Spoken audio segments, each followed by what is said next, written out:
Radical expressions, student learning objectives. Define a radical expression. Define a principal square root. Define a higher order roots. Define a radical expression.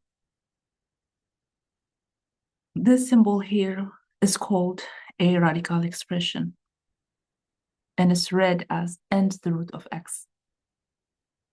This symbol here is called a radical sign. N is called the index. X is called the radicand.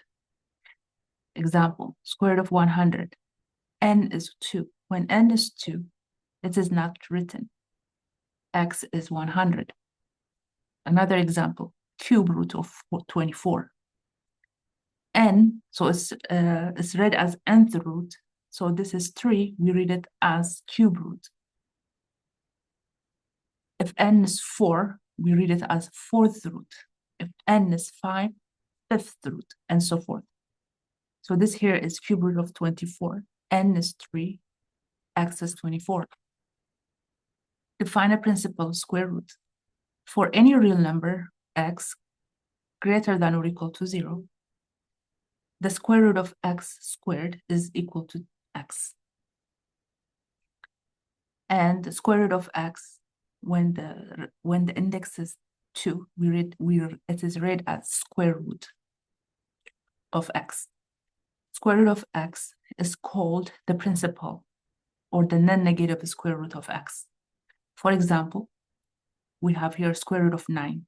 Square root of 9, written this way, is equal to 3. In this case, 3 is the principal square root of 9, because 3, when we square 3, it equals to 9, according to the definition of principal square root.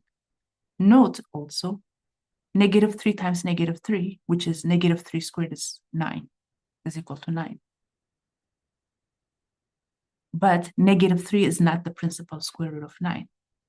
So to represent the negative 3, we write negative square root of 9. In this case, we are referring to the negative 3.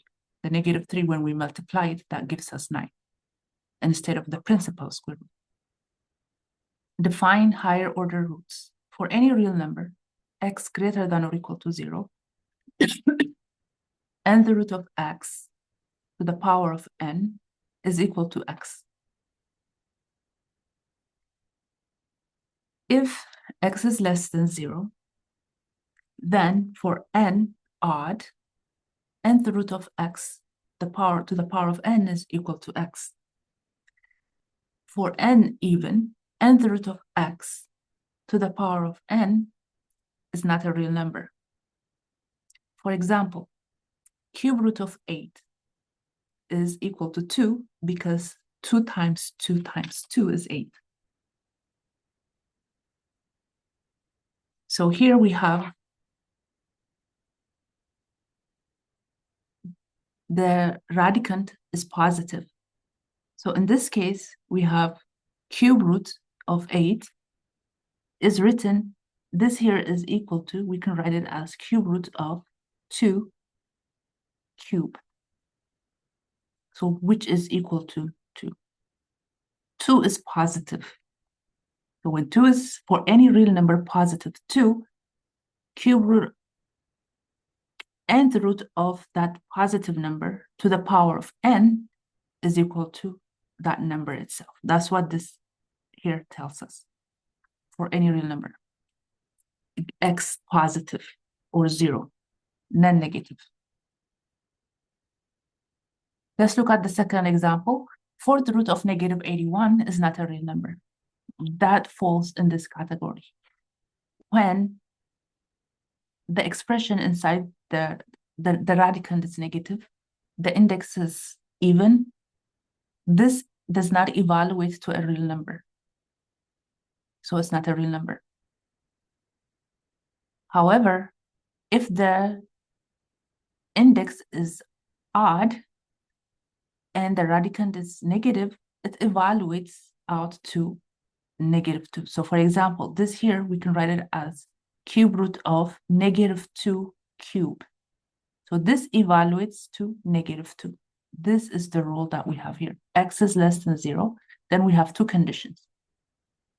N is odd. When N is odd, we can evaluate n the root of x to the power of n. But when it is even, it's not a real number. Number 4, fourth root of 16 is equal to 2. This is because 16 can be written as 2 to the power of 4, and we're taking fourth root.